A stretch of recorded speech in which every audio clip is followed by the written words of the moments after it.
সবাই একটা জোরে করতালি। এবং আমাদের বিশেষ অতিথি জনাব আলহাজ শহীদুল্লাহ সাহেবকে ফুল দিয়ে বরণ করবে জাকিয়া সুলতানা। আমাদের মাঝে উপস্থিত হয়েছেন সজীব, আমাদের প্রাণপ্রিয় ছাত্র, লিটল বলার কিন্ডার গার্ডেনের ছাত্র, আমার প্রিয় ছাত্র এবং আজকের এই অনুষ্ঠানের মধ্যমণি খায়রুল ইসলাম সজীব। সজীবের জন্য একটা জোরে করতালি। এবং সজীবকে ফুল দিয়ে বরণ করবেন আমাদের সোনারগাঁ স্টাফ বলার শালী রবিউল ইসলাম স্কুল অ্যান্ড কলেজের প্রফেসর জহিরুল্লাহ স্যার। এবং জহিরুল্লাহ স্যারকে ফুল দিয়ে বরণ করবে সজীব। ধন্যবাদ দুইজনকে। এখন সজীবকে কিছু বলার জন্য আমি আহ্বান জানাচ্ছি।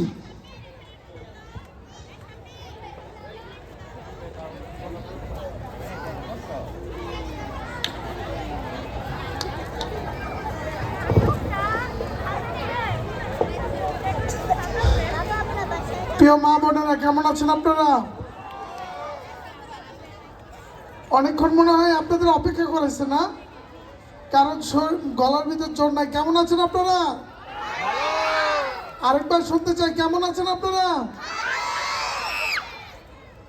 মনে হচ্ছে বক্তব্যটা মনে হয় আপনাদের জন্য অনেক প্যারা হয়ে গেছে না, জোর পাচ্ছি না। আরেকবার জিজ্ঞাসা করব, কেমন আছেন আপনারা? এবার জোর পেয়েছি। এখন মনে হচ্ছে যে না, আমার স্কুলে আমি কথা বলছি। আরেকটু আনন্দের সাথে উল্লাসের সাথে বলতে চাই, কেমন আছেন আপনারা? আপনারা কি জানেন এটা আমার স্কুল? আমি এই স্কুল থেকে আমার জীবনযাত্রা শুরু করেছি এবং আজকে যিনি বক্তব্যের মাঝখানে আমাকে পরিচয় করে দিয়েছেন, সর্বপ্রথম আমাকে যদি বেতের বাটি দিয়ে পিঠায়, তাহলে এই শালী মাস্টার স্যারই আমাকে পিটিয়েছে। ঠিক মতো পড়ালেখা যখন করিনি, আমার এখনো ছোটবেলার অনেক কথা মনে পড়ে যে শালী স্যার, এই জায়গায় আমাদের স্কুলটা ছিল টিনের ঘর। এখানে আমি যখন স্কুল বাঙ্ক করতাম, বা আমাদের তখন ছিল মাটির স্কুল, ওপরে টিন ছিল, নিচে মাটি ছিল, আমরা মাটিতে লুকিয়ে পালিয়ে যেতাম। আর সবচেয়ে বেশি শালী স্যারের হাতে মার খাইতাম, কারণ শালী স্যার অনেক স্ট্রিক্ট ছিল আমাদের জন্য। রফিক স্যার কাকা ছিল, ছাড় দিত, বাট শালী স্যার আমাদের কখনো ছাড় দিত না। তাই আপনাদের জীবন যেরকম এখান থেকে শুরু হচ্ছে, আমার জীবনে এখান থেকেই শুরু হয়েছে। আমি আমার প্রত্যেকটা টিচার এবং স্যারদেরকে শ্রদ্ধা জানাই। এখানে যারা উপস্থিত আছেন, আমার ম্যাম, ওনারা আমাকে ইনভাইট করতে গিয়েছিলেন। আমি ওনাদের হাত ধরে বলেছিলাম, আই ফিল প্রাউড, বিকজ আজকে আমি এতটুকু মর্যাদা অর্জন করতে পেরেছি যে আমার ম্যাডাম, আমার স্যার আমাকে ইনভাইট করেছে যেন আমি স্কুলে আসতে পারি। আসলে আপনাদের প্রতি আমার প্রত্যাশা, আমার ভালোবাসা থাকবে যে আপনারা জীবনের অধ্যায়ে এমন কোথাও যান, ইনশাল্লাহ, যেন আমরাও আপনাদেরকে ইনভাইট করে আমাদের স্কুলের উন্নতির জন্য এবং নেক্সট জেনারেশনকে যেন এগিয়ে নিয়ে যেতে পারি, সেই প্রত্যাশা আপনাদের প্রতি রাখতে পারি। কি আপনাদের প্রতি সেই প্রত্যাশা রাখতে পারি না? জোর পাই নাই, রাখতে পারি না? আরেকটু জোরে রাখতে পারি? আমি আপনাদের প্রত্যেককে শ্রদ্ধা জানাই, আপনাদের প্রত্যেকের প্রতি আমার ভালোবাসা। আমি জানি না জীবনে চলার পথে কোথাও কোনো সময় কোনো পরিবারকে বা কোনো ছোট ভাইকে বা আমার যারা সহযোদ্ধা বা বন্ধু বান্ধব আছে তাদের সাথে ওই ধরনের বিরূপ মন্তব্য করেছি কিনা, তারপরেও আপনাদেরকে একটু দুই একটি কথা বলতে চাই।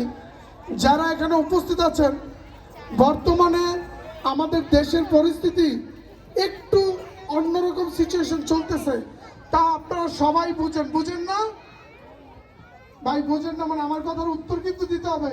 আপনারা বুঝেন? বর্তমান জেনারেশন সবাই বুঝেন? একসাথে উত্তর দেন, বুঝেন? বর্তমান পরিস্থিতি বাংলাদেশের একটু অন্যরকম চলতেছে। ইনশাল্লাহ নির্বাচনের পরে ঠিক হয়ে যাবে। তবে আপনাদের প্রত্যেকের প্রতি আমার প্রত্যাশা, আমার ছোট ভাইরা আছে, এখানে পরিবাররা আছে, ভাতিজারা আছে, সবাই ফ্যামিলি, এই এলাকার ময়মুরব্বীগণ আছেন, আপনাদেরকে আমি আহ্বান জানাই খেলাধুলার জন্য। আমি আপনাদের বড় ভাই হিসাবে, আপনাদের এই এলাকার সন্তান হিসাবে সবাইকে সর্বোচ্চ প্রায়োরিটি দিব। যখন যার যে কিছু প্রয়োজন আপনারা আমার কাছে আসবেন, আমি আপনাদেরকে সহযোগিতা করব। কিন্তু কোনোভাবে এই এলাকায় মাদককে যেন শক্তিশালী করতে না পারেন, মাদক যেন কোনোভাবে কারো উপরে আকৃষ্ট না হয়, সেই দিকে আপনাদের প্রত্যেককে খেয়াল রাখতে হবে, ঠিক না? আপনারা সবাই মাদককে না বলবেন, ঠিক কি না? মাদককে না বলবেন। আপনারা কি সবাই মাদকের বিরুদ্ধে? মাদকের বিরুদ্ধে? আমরা সবাই মাদকের বিরুদ্ধে। আমরা অতীতে আমি লক্ষ্য করেছি অনেকে মাদকের বিরুদ্ধে মানববন্ধন করেছে, ব্যবসা করেছে। মানববন্ধন করেছে, ব্যবসা করেছে। মানববন্ধন ছিল জাস্ট আই ওয়াশ, বাট তারা ব্যবসা করে জগৎটাকে ধ্বংস করে দিয়েছে। আমাদের টার্গেট থাকবে এই মাদকতে বাংলাদেশ থেকে নয়, নারায়ণগঞ্জ থেকে নয়, সোনারগাঁয়ের সিদ্ধিরগঞ্জ থেকে একদম ধুলে মিশে দিতে, ঠিক কি না? ভাই একটু লাইটটা প্লিজ, আমার লাইট লাগবে না, আমি কাউকে দেখছি না। প্রিয় ছোট ভাইয়েরা, সকল পরিবারদের প্রতি আমার আহ্বান জানাবো, আপনারা সন্তানের প্রতি খেয়াল রাখবেন। আমি অনেককে দেখছি না, লাইটের কারণে কারো চেহারা বুঝতেছি না, তবে যারাই এখানে ময়মুরব্বী উপস্থিত আছেন প্রত্যেকে হয়তো আমার গুরুজন, সম্মানী ব্যক্তি, শ্রদ্ধাবান বা আমার কোথাও না কোথাও রিলেটিভ আত্মীয় স্বজন এখানে উপস্থিত আছেন। একটি কথা আমার প্রত্যেকের ময়মুরব্বীদের উপস্থাপনা করছি, কোনো সন্তান যদি কোনোভাবে ক্ষতিগ্রস্ত হয় সর্বপ্রথম সেই দায়ভার যাবে আমাদের উপরে। তাই প্রত্যেকের প্রতি এই অনুষ্ঠানের মাধ্যমে আহ্বান জানাচ্ছি, স্পেশালি টিচার এবং ম্যাডামদেরকে, আপনারা প্রত্যেকটা সন্তানকে লক্ষ্য করবেন যেন সুশৃঙ্খল এবং ওয়েল অর্গানাইজ থাকে এবং তাদের ভবিষ্যৎটা যেন অনেক বেটার লাইফ হয়। কারণ আমার এই এলাকা থেকে আমি একজন ডক্টর, একজন টিচার, একজন ইঞ্জিনিয়ার, একজন ওয়েল এডুকেটেড অ্যাডভোকেট আমি প্রত্যাশা করি এবং পলিটিশিয়ান অভাব নেই। বাট আমাদের নেক্সট জেনারেশনটা যেন বেটার জেনারেশন হয় সেটা আমি প্রত্যেকের কাছে প্রত্যাশা করি।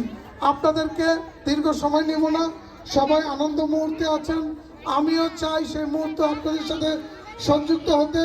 কিন্তু প্রত্যাশা একটি, সবাইকে ঐক্যবদ্ধভাবে এই প্রতাপনগর, জাউচর এবং পিরোজপুর ইউনিয়নকে ডিজিটাল ওয়াইজ কনভার্ট করতে হবে, ঠিক আছে? দেখি আপনারা সবাই রাজি কিনা, আমার সাথে কি আপনারা সবাই একমত? একমত? একমত? ইনশাআল্লাহ আগামী দিন যেন প্রত্যেকের শুভ দিন হয়, ভালো হয়। তবে একটি কথা বলি, বক্তব্য তেমন একটা আমি দিতে পারি না, ঠিক মতো কথা বলতেও পারি না। এর ভিতরে যদি কোনো ভুল ত্রুটি হয়ে থাকে, কোনো ধরনের কথা বলে থাকি যেটা আপনাদের মনে কষ্ট লেগেছে, তাহলে সবাই ক্ষমা প্রার্থনা হবেন, আমাকে ক্ষমা করবেন এবং আগামী ভবিষ্যৎ কামনা করে আমি আমার সংক্ষিপ্ত বড় বক্তব্য এখানে শেষ করছি। আসসালামু আলাইকুম।